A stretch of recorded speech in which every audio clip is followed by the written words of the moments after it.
Hi guys, what's up? This is Yagmur from Eva team, and today I'm super excited because we start our new podcast series, which is called Amaze On Stream, where I'll be hosting business professionals. And today I have my first guest here, Edozie. Welcome, Edozie. How are you? Great, thanks. Great to be here. Yeah, I'm so happy that you're joining us today here. Edozie actually is the commercial lead at Business Score, a funding platform, and also a partner of Eva. And I would love to get straight down to the topic. So before starting like the business part, I would love to know a little bit about Edozie, because I personally think that his personal story is also interesting, because he has dropped out one of the Ivy League college, Harvard, for a startup.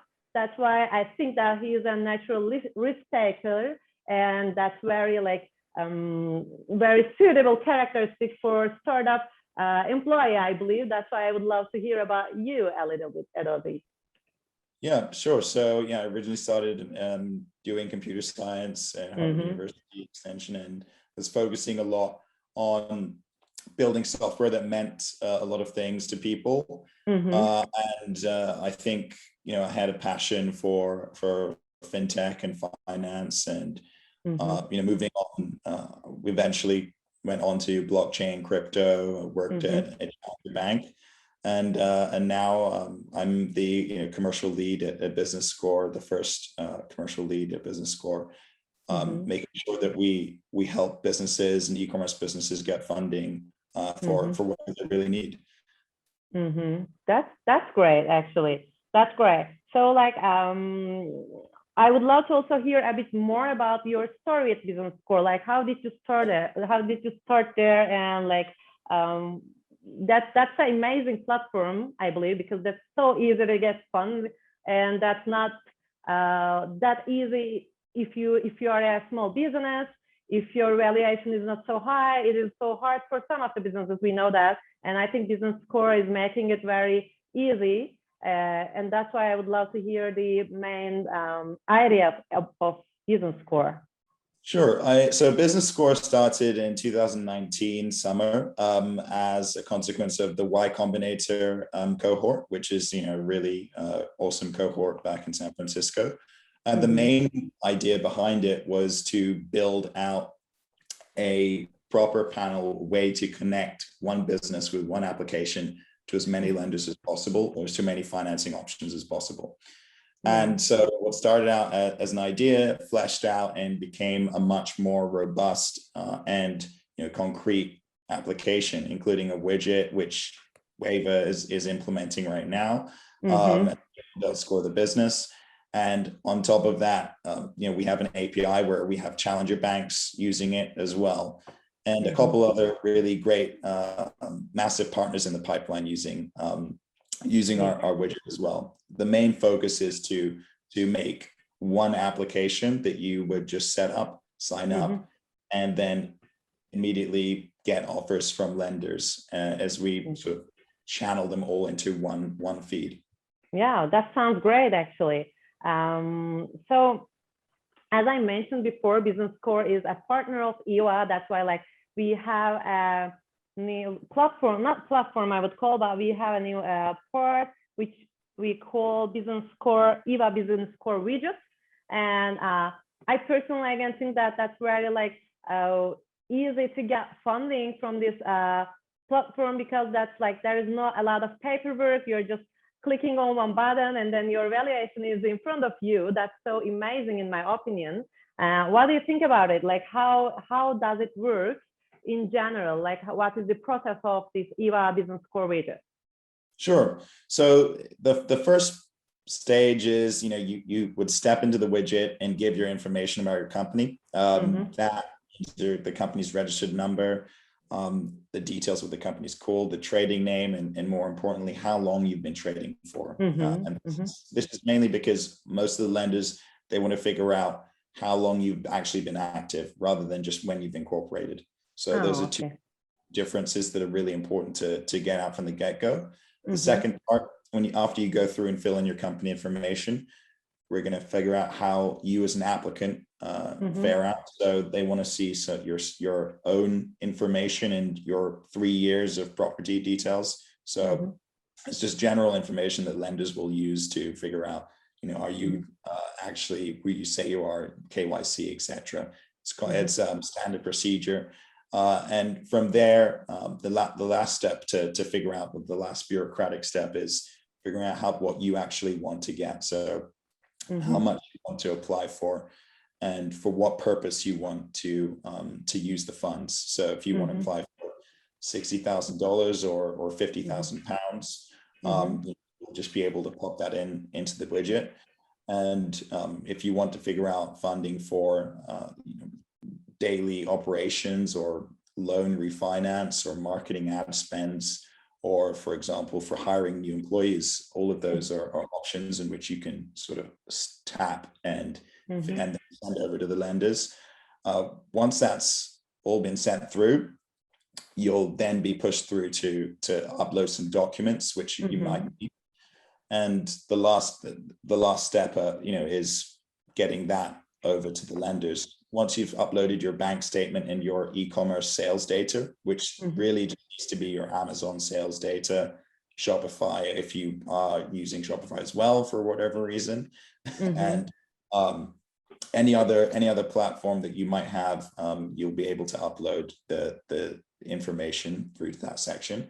And all that information gets sent off to a panel of lenders, 30 plus lenders, and you'll receive offers directly from the lender, where you see them in one page instantly on like a need by need basis as they're coming through. You get pinged and you get email notifications that you're actually getting funding from different lenders. So it's very dynamic. It's very easy. It's a kind of sit back approach where you just have to put in that information and it comes straight to you. Yeah, like it sounds really fast-free process when you think that you can just get like thousands of dollars with just one this click, that sounds really great actually. And I also wonder what kind of stores are eligible for this funding program. Sure. So there's really a wealth of eligibility criteria, and to be quite frank, that it's really broad because we're partnered with so many different lenders. As a consequence, we have so many different eligibility criteria. But the minimum, we just would maybe say that you need to be earning at least a bit of revenue. So say like $2,000 a month is really the minimum requirement on that side. And in terms of trading time, we recommend that you've been trading for at least 3 months. So 3 months of at least $2,000 a month. And at the moment, we're really trying to focus on the UK business to go well. So we'll actually, expose the US businesses really soon. So by October, we'll release for the US business as well. And right now, UK businesses are the only criteria that we have that's kind of restricting. So that's it. Okay. Actually, I was just thinking about asking, like, do you consider, it is in your roadmap to expand to other European countries, like in general? Because it feels like that you're just actually focusing on UK business. That's so clear. But I also wonder, why do you prefer to stay there for the moment? And when do you want to expand to the other European countries? Because as I hear now, like you're just also thinking about US, but what about the Europe? Yeah, so definitely we have really immediate plans for Europe. The main constraint for us is on the volume that's coming through from Europe. US, we've been seeing a lot of demand, so that's our right next market that we're going to tackle. And after that, I think we will be doing France, Spain, and Germany, which are all very large markets. And from there, Central Europe and Eastern Europe and Mediterranean is next up after that. Okay, sounds great. Like I think the stores there would be happy to have Business Score, to be able to fund it by Business Score. And in general, like we have talked about like this getting funding, but and also you have mentioned that you should have making some revenue to get funded. So I would love to also talk about like what is revenue based financing, like because like maybe some of the people are not very aware of what's the difference between revenue based financing and the other financing options. So I would love to talk about it a little. Sure. So revenue-based financing is an alternative form of financing that's not necessarily associated with debt financing or equity-based financing. So debt financing requires you to sort of amass interest on the loan that you take out. And that pile, as everybody knows, what happened in 2008, 2009 with compiling debt interest. And there's another form of financing, equity-based financing, which most people know is venture capital funds or just angel investment, convertible notes. And there is a medium between these two called revenue-based financing, and that's the point in which we're able to offer non-dilutive financing, which is financing that doesn't affect your cap table or your equity, and also does not actually compile an interest. You pay a fixed interest fee. However, how you pay that interest fee is the difference. So the payments are instead of being paid as a monthly payment of interest on board, you're actually paying as a percentage of your sales. So being that Eva has majority 100% Amazon businesses, your Amazon business, you'd have a percentage of your monthly sales amount taken away to pay for the revenue-based finance that you would take out. And this means that you don't have to give away some equity and you don't have to risk actually going into debt. You now can just take a portion of your funds, like 10% of your sales every month, to pay back the fee that you get for whichever purpose you want to use your financing for. That sounds great. So can we say that it is a safer option comparing to the other financing options? Can we say so? Yeah, relatively safe. Just you have to pay for it. Okay, cool. And then my last question would be like, what kind of businesses should prefer revenue-based financing rather than the other financing options, in your opinion, as an expert? So I think the other kinds of businesses that can go in for other financing options, there's a wealth of financing options that actually are open.